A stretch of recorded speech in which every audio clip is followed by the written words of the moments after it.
We'll be getting on with the plane. This time, it's headed from the west side down towards the Snovka military base. It's cutting a little bit low on the island, so those northern parts of the map going to be a little bit less accessible. Yeah, a bit more difficult to head up towards Stalbert. Maybe Yaz is still accessible, but this does mean maybe fighting for vehicles on that eastern side, which becomes quite difficult, becomes a little bit of an issue, a bit of a problem for some of these teams. Do you want to cross those paths on that side? Do you want that bad luck that could bring? Also on the east, some players, some teams heading out very, very early over towards the west here. You get Demo from IHC setting up towards South George. C2K is already dropping out. Nova looks like they're heading up towards Gatka at the moment. And Vampire down towards Primos, a very typical spot for them. We did see Nova have a little bit of trouble with Gatka during their gameplay in the group stages. There was another team that was dropping down there with them, but it looks like they managed to isolate that this time around. T2K going a little bit further on. Silas maybe a little bit too close to comfort. Hot drop on a vehicle potentially, but S2G maybe looking to lose a player. And this early in the game would be far from ideal. S2G a little bit further east for the rest of them on this engagement. IHC dropped all the way to the west on the coast, grab two vehicles, will be able to tuck themselves nice and healthy. The first circle pops. It's fairly central, centered on Potato Hill. This is a nice circle as well, considering you don't have to move too far towards that northern side. This plane path doesn't really cause too much ruckus, maybe in the sense that obviously getting towards that top side of the map and getting some of those positions is quite rough. I think that what you're looking at the moment, though, is some of these teams quickly sending out. Obviously, IHC sent out early over towards that western side. They've moved up towards shooting range, up towards South George at the moment. But it is Alter Ego who takes school on that middle edge, like donut side of this circle, which is great to see. This is going to keep them nice and safe and nice and healthy throughout the rest of this game. You were talking about how maybe next year we're going to see less teams be able to send very, very central, but we're not in that point system yet, right? We are still on this 15-point. We're still on that 15-point chicken dinner. And of course, if you want to be grabbing some of the loot that I'm sure some of these players will be going for, the 2022 Pmgc Special Crate is on offer, but it's only there for a limited time, so make sure you are checking it out. Absolutely. Absolutely drips out in this Pmgc. So many cool stuff to grab, so many cool things to pick up. It's beautiful stuff overall. I think that right now, Pmgc 2022 has to be the best one yet. Inco over towards Shelter, a team that loves to head central very quickly, pick up a position in the map and then just hold on to it. Not necessarily going for these big blast out games where you hit up towards those massive elimination counts, but those games that will see you steady over 3 days towards the end of this grand finals, where you may be able to pick up yourself a first, second or a third place. Inco, though, I believe might have some more difficulties when it comes to Pmgc 2022. I think that if they're heading towards that center side, it's not necessarily always going to be as easy as that as it was over in that last chance. It looked pretty simple, the game plan for them there, but I can almost guarantee you some of these other teams that are extremely good, very well honed in capability, will be picking off these kind of rotations from Inco and to the such of other teams within this lobby. Buradam playing on the eastern side of things will be pretty close to Inco, in fact. See Sky only on foot this time around, might have to jump into the three-wheeler here with Kengzo. Tiger as well, maybe occupying that third spot, but Inco are further down the hill and they should be safe in prison. Hang on a minute. Vampire have managed to pull First Blood out against Ketch from Fireflux. So Vampire managed to get the first point of the tournament. A good start to proceedings for them. And they'll be happy to kick things off in such a fashion. Yeah, I mean, that's really good news for them. At least one initial knock. Don't know if that was First Blood, though, so far. Yeah, that's your one elimination. Seems strange that a point isn't there, but that will come after the game finishes when they pick up their placement points for all these matches. But the elims, they are 1 point each so far. So if you got that answer right, you're very smart. And or, to be honest, it's a gimme. It's a gimme, that one, right? Who won the title twice in a row? Everyone knows it's Nova. So if you didn't get it right, I'm a little disappointed, but if you didn't get it right because you're just joining into PUBG Mobile Esports now and you're joining on to us, I'm very happy you're here. And maybe you'll get it right next year if you hang on with us, because we do have so many more fun things to come. But is it going to read who are the 3-time champions of PMGC, or is it going to be who took the title? Who took the title away from Nova? I mean, that's the real question, right? And I think for Nova, specifically over in those test matches, I think we didn't see absolute domination, let's say. I don't think it looked as squeaky clean as it usually is. But again, test matches, scrims, don't necessarily translate extremely well when it comes to actual play, actual action. And also for Nova in particular, this is the team that often cruises through and then really pulls out those big numbers, the big action when it absolutely counts. And right now it counts more than ever. Absolutely right. Towards the finals, the last 18 games of this season of the 2022 PUBG Mobile calendar are being played out right now, so there's really no more time to wait. Can't be hanging about, not this time around.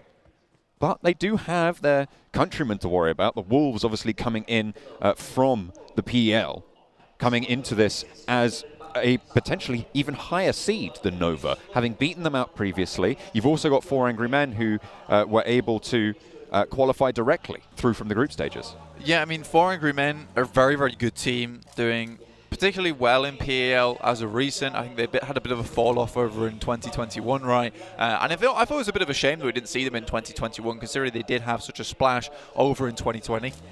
That's why they looked extremely strong. I think that was back when, you know, they were taking shots against Solkay over in Vikendi when his team was in Castle. That was a great time. I think they looked like one of the best teams. So, again, 2021 rolls around. 4M isn't there with us. It comes as a massive surprise, a huge shock to the community. So I think seeing 4AM back here is almost a return to normalcy, honestly, which is great for me to see. This is definitely what I want to see as well. Let's hop on board with 4 Angry Men. Kengzo under pressure now from Good Shout. Not quite able to get the full knock, but half an HP bar taken away. Fortunately, there is cover. There is a building there for Buram to be able to take occupation of. Wolves as well. On the top of Potato Hill, you said that it was going to be just the one team in the centre. Well, now there's more that have started to move on through. This is quite a wide split over Potato Hill. 2 and 2 for Wolves. Yeah, this is a typical kind of rotation. I'm not the biggest fan of it. I think it's one of those ones where you can lose players pretty quickly over on that western side. And if you get rocked upon aggressively with a push up towards the north, there's only 2 players there. It's very difficult for those players on the western side to react quick enough to provide that support that they need. So you're really looking at kind of a 2v4 scenario where you're hitting one of the knocks. You don't necessarily have to finish it as a 2v4, but you certainly need to slow something down. And that's where you need to be a very, very good team to make that one happen. Chinese teams, though, they are very well known for these 2-2 splits, even bigger splits than that, in fact. So if anyone can do it, I mean, we can imagine that Wolves would be able to hold this position. Kelsey takes the lion's share of the damage there, but the buggy brings them back to safety for S2G. Circle pops, centre, a little bit to the south coast there. Will keep the water in proceedings, but likely that we will be finishing over to the east side of Pachinki, northwest of Farm, southeast of School. But playing massively over towards that edge side, right? They're not even making their way into the circle as of yet. Still yet to pass over towards Gatka. Nova decided to leave that position behind, trying to head further in towards the circle itself. We're seeing Wolves at the moment actually taking shots over towards Nova. Orders found a position that's down towards the southwest side of Potato Hill. Nova yet to fully regroup here on their maneuvers, but they will be able to do so very, very quickly, and Jimmy wastes no time in starting to extend that Caterpillar slink back together. U-High on the hillside for Geek Fam, looking to slow down the Nova IGL. Jimmy will hear those bullets whizzing on past. Will be turned away at the door. Has to scout out in another direction, figure out where they want to go in from here. They're already very, very central under the purview of Wolves to their east. Yeah, Wolves still hanging on pretty well. This is an extremely strong position that Nova currently own. One of the stronger positions within this circle, to be honest. looks out towards that eastern side, provides a lot of cover towards the west as well with the mountainside. Well, less of a mountainside, but more of the ridge being behind you. So a really, really good position that Nova was able to find quite quickly as well. I didn't expect the team to be able to just pick this one up so easily as that. So threaded the needle, found the position they want, straight through the sweater. Qingchen getting some healing done there. Keeping themselves safe after the scout for the 4 angry men. Up the road compounds here towards the school. S2G outposted both sides of the road here. We have seen a couple of times where it's been 2 or 3 teams in this one settlement, but S2G have control of it for now. The circle still being fairly large means that no teams are really going to be forced into that poor spot. Yeah, I think that when you're looking at this circle, there is a lot of areas to play, right? There's a lot of elevation, a lot of positions around the map that still have compounds, still have rows that you can play in, still have dips, dives that you can head towards. So I don't think anyone's really put out as of yet. I think for Fireflux, this is maybe becoming a bit more of an issue at this point in time, especially coming down from that northwest side. So yet to have found a home at this point in time. So for them, the rest of the game is going to be a lot about trying to find this next position within the circle. I don't think they have all the information in the world available to them with this type of spot, especially when you get to Pmgc. You can see that there's still 63 players remaining, 16 teams still alive. So for a team like Fireflux, finding these positions that are empty, that are still available to pass through, very, very difficult, as teams are quite easily able to bypass one another, open space on the map to allow one another in before they really have to take these necessary fights in the end game. DRS might have been delivered. A couple of engagements here from Alter Ego. Wolves a little bit further down on the south, but Potato is safe for now in the shack. Stays alive, looking to, I'm sure, drop a couple of stims. We'll be able to get back to full HP here. They are fairly close together for Alter Ego on their home turf, in their home ground. They'll be able to still be at 4. Who's going to go down first, though? That's the big question here at the Pmgc. You don't want to be the first team getting eliminated. The next circle comes through. It's over to the east. Again, getting that lead on the first day is really good, right? It gives you that big buffer. Able to stick up towards that top side of the lobby for a long, long while. Order being popped out by Alter Ego, no less, as well. Wonderful start for them. What a position that Nova held, and Order scouting out a little bit too dangerously. Not quite down as of yet, but Alter Ego are swarming. They want to confirm this flush. There's no way that Nova are going to be able to get this one back either. A couple more bullets did land over towards Order, and now the rest of Nova are taking a couple of shots from Alter Ego. Paraboy worried about S2G as well at the top of the hill. Worried about that position as IHC descend onto Rig in the sidelines, and immediately a rundown and a spray down. Demo is taken out in the process, but will be safe for now. Will be just fine for the time being. Demo getting rezzed up there by Ziol. Yeah, IHC kind of blasted off towards the end of the tournament in league stage. Created a massive gap between them and other teams to allow them to get into this grand finals. Not necessarily one of the best teams here in the lobby, but certainly with a chance to prove themselves as one of those best teams. I think right now there's other teams I've got my eyes on, but again, Mongolia was surprised before over in the Pmgc. I'm sure they can do that again. 4 second places for IHC in those last chance scenarios. As Lutz takes a tumble there from Fireflux, the second player of theirs to fall. Hang on a minute, we've got a bit of a scrap with IHC. T2K looking to try and stay alive, but IHC want to finish the job that they started. And Demo again, the one to go down, and once more Ziol picks him back up. Really good stuff. I mean, Demo's kind of just playing as the absolute punching bag of the team, which is absolutely fine. I'm okay with that. You know, as long as a little bit of sand's pouring out of him, but he's staying up on his feet, brought back. And that defensive shield in front of the team, that's all good for me. So IHC, really, really well done so far. 3 eliminations. T2K didn't know what hit him. Circle up towards our northern side. Solus still with a player on bended knee. 4 AM down underneath and down towards the southeast with Good Xiao. There's Qingchen down towards the south too. They're playing this 2-2 split. I think that they might be ready to converge on top of Solus and Fireflux if they move further ahead of them, maybe towards that north side, and eliminate their approach into towards that circle. The last player from T2K spotted out. Location known and isolated by IHC. On the northern side, Koyovsky has the info there as well, but not really too much ground to be playing around with to get those points on board, to slurp them back up into the pocket. Fireflux, 2 players alive. They've been picked apart a little bit. Solus and Solkay, the remaining duo on the south edge of this next circle near Farm. GeekFam currently on the outside in the Qorld here, southwest side, near Stalwart. Nova to their north. Remember, Nova have lost a player already, so they're only 3. And Vampire further north of that. Still 3 players, more than enough a lot of times.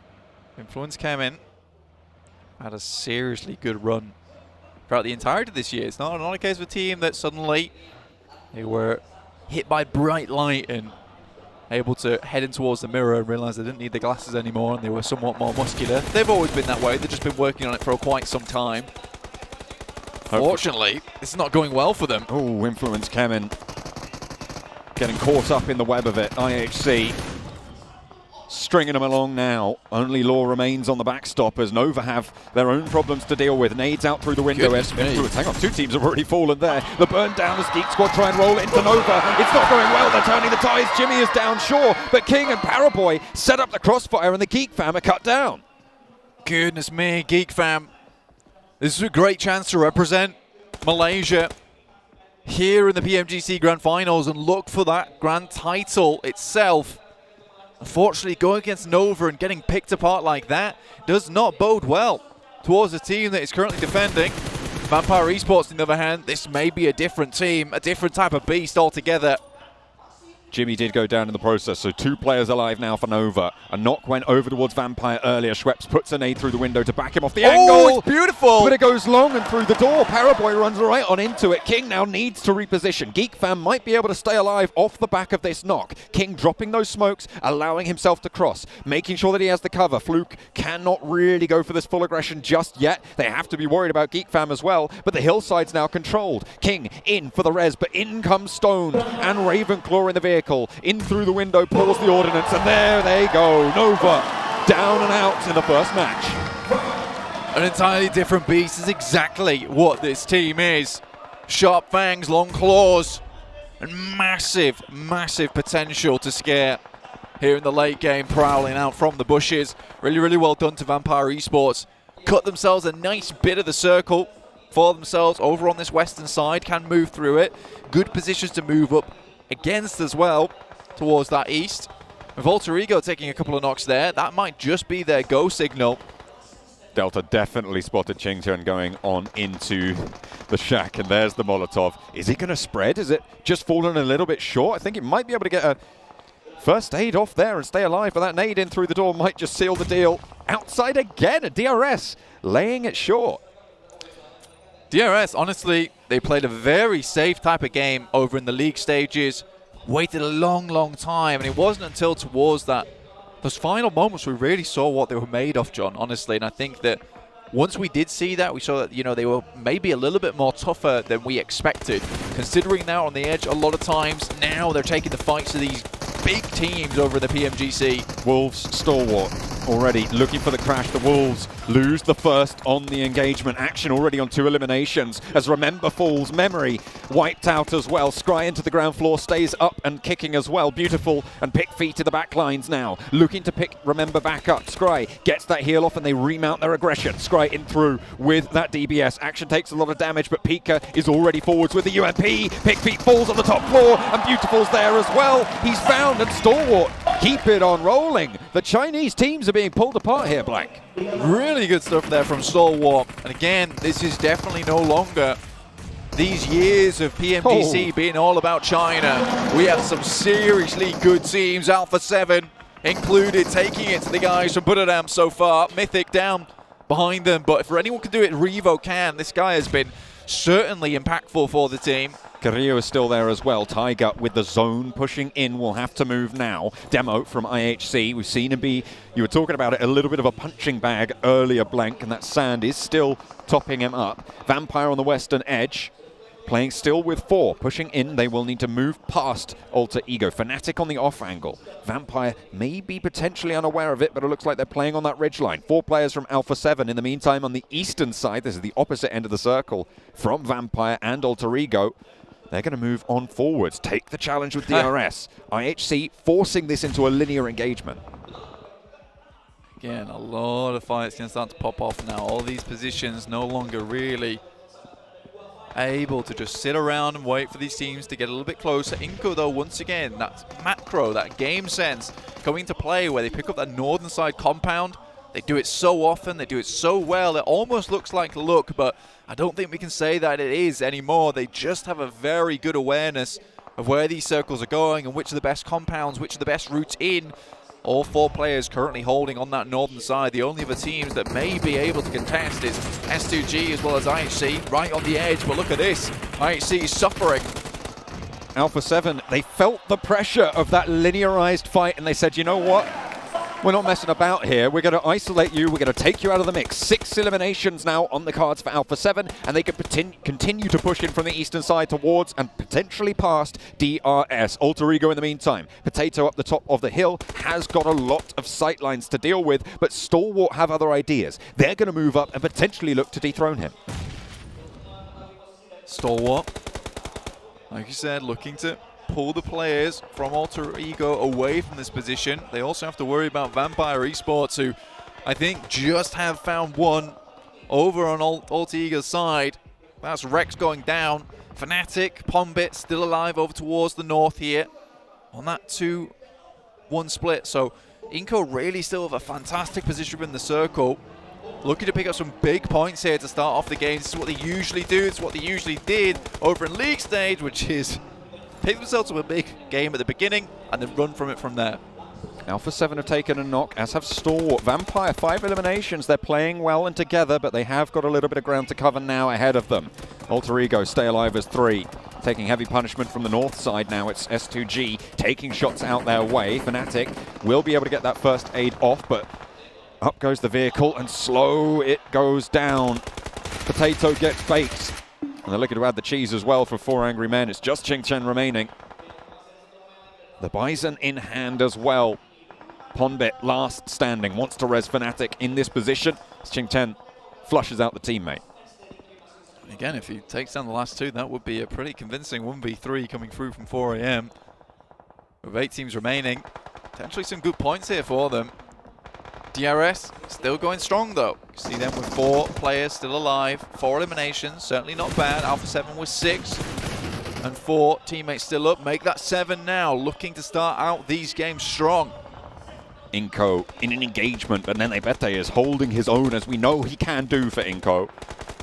Vampire moving on in now as S2G have moved down south to try and engage on this as well. Up the top, Alter Ego still struggling. So we hop over to the other side of the circle now again. Hang on a minute, we're back here. Silas launches a nade up the hill and Fnatic takes a tumble.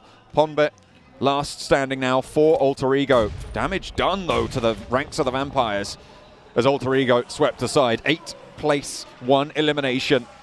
Stalwart now with a challenge on DRS on the south side. Forwards position for actions. Pika is already down as Scry is dispatched by Gianti on the off angle. A nice find, nade in hand on the bottom of the hill, and the res up front needs to come through now, or it needs to stay tall. Rules might not even know about it. Hang on a minute, he's pushed all the way through. He's managed to get a knock on the back, and top falls as well, but they've turned around on Gianti now under pressure from action, but it's DRS, and Stalwart fall. An insanely good crunch there coming out from DRS from either side. I don't think Stalwart saw what was coming. They went for a greedy res there towards the end too, and just wasn't quite enough. This is again what I was talking about earlier, is there's absolutely no teams within this lobby that are not a threat anymore. You cannot just pass anyone up. You can't go for these greedy type of plays. You just have to get out of dodge. Yes, having 4 players is going to lead you to a better chance of getting that win or maybe tailing out of that fight, but sometimes you just got to run away, and that is what potentially Stalwart should have done with his smokes. Maybe got 1 knock and then just scarpered. Could still go for that top 5 position. That top 3 was still in the bag, still available. DRS turn their attention to Vampire now. Ravenclaw falls. Vampire did get up to 4, but they bumps back down to 3 fairly quickly. DRS They have 4 players of their own, and Ravenclaw gets flushed out pretty fast there. Fluke closest now and will feel the brunt of a nade and a second to dunk it down. An alley-oop set up by the DRS squad. 9 eliminations now. And the Nepali team doing so much work on the rundown onto Stone to close it down. S2G, hang on a minute, they've stolen a couple away. Vampire eliminated, and now they're into the fight. S2G taking on DRS, and in the midst of it all, Ching-Chun has stayed alive for 4 angry men. Oh my days, Nepali fans everywhere going to be very happy with how this game has come out. DRS playing a very, very passive game over in the league stage, but as soon as they're here in the Pmgc, they realized they've had to turn things up by 11, which is great to see. DRS currently looking very, very clean with it. Right now, a couple more teams to go. S2G, obviously a very strong team hailing from Turkey. 4AM, 1 player remaining for them. Inco with 3 for that extremely strong position over towards that northern side. But again, DRS, they have lost 1 player, so this is still all to play for. 2 Brazilian teams remain, Alpha 7 and Inco. Alpha 7 in a little bit of a crunch, though, on the eastern side. Mythic low and actually under pressure from Inco, the other team from Brazil. And they will find the final knock there, the final flush. 7 eliminations, 5th place for Alpha 7. That's a very good start to their tournament. It's a really good start to their tournament. I mean, that's going to bump them up massively. It'll give them that 11-point average kind of lead very early on in terms of like a 3-game buffer, which is ideally what you want if they can take it just a little bit further now. I think DRS realizes this, which is why they slow things down massively. S2G, though, still have a chance to bring things back for themselves. It'd be a really good opportunity here to make their countrymen proud. With the announcement that the next global finals will be held in their home country, they're looking to make their mark, to try and state their claim to be there in 2023, but they've got to get through this one first. Really good developments coming through from Turkey this year, honestly. Just in terms of players, in terms of teams, in terms of infrastructure. And again, this has probably been one of the best years in terms of adding those really, really influential players from around the world. And again, DRS takes this one to a grinding halt now. Waiting for any of these teams around them to make a mistake. Push just a little bit too far. And they better with that AWM, a fearsome sight as an outpost for Inco. A star player for the roster. With a big heavy hitting gun, Vitali ducks back into the blue, takes a lot of damage to retrieve that buggy, but that could be very, very valuable in the next circle or 2 to keep them alive, to give them a little bit more cover. Ching-Chun still alive, top 4. Top 4 is great right now for 4AM. They'll take this. Yes, they only got 1 elimination, but the point system, how it still is right now, 3rd, 2nd place really does offer you a very good amount of points, and this kind of game can be salvaged off the back of points lead like that. For 4AM to identify that, just go for this kind of gameplay. You know, it's not what they would probably do in PAL, but in the Pmgc 2022 Grand Finals, this is a good call to make, and that is that adaptability of a lot of these Chinese teams coming into play. Just needing to move a little bit further forwards in the next zone. Pretty close to the edge right now. The blue zone will not slow. No matter who you are, no matter where you're from. DRS on the south side lurking to sweep across this hill a little bit. Inco are holding out. Ching-Chun finally, I think, starting to strike as the solo player. Needing a little bit more ground, a little bit more position. Might have been coming from DRS that actually, but S2G nonetheless still all live and kicking. All of them still in action. Kelsey on the backstop. Kelsey, it's a good angle, but it's Vitali. Some beautiful shots there from the SLR, looking for 1 more. Sees the barest hint of a helmet. Can he thread the shot over the top? But no, from downhill, it was not meant to be. Nenebete under pressure, found out as well, just Vitali. S2G taking heavy, heavy punishment. Vitali, he's got the SLR, and now Hamzy left with the duo of Kelsey to try and stay alive. DRS are in the midst of it all. 3 players for them. 6 eliminations on Killer, by the way, in the meantime. And the players from Inco started to fall down the hill. In the midst of it all, still Ching-Chun stays alive, but finally dispatched. The 4 angry men will go down in 4th place. Now, Vitali around the edge, has the DBS, waits for him to go close. I don't even know if that was from the DBS. Yes, it was. Hamzy sent packing, and now Inco down the hill leaves DRS a golden opportunity, which they will seize with both hands. The Nepali team shout loud in the first match. Can you believe it though? Nenebete was lucky with the AWM to make a splash in this first game, but in fact it was Vitali out of nowhere with the SLR. And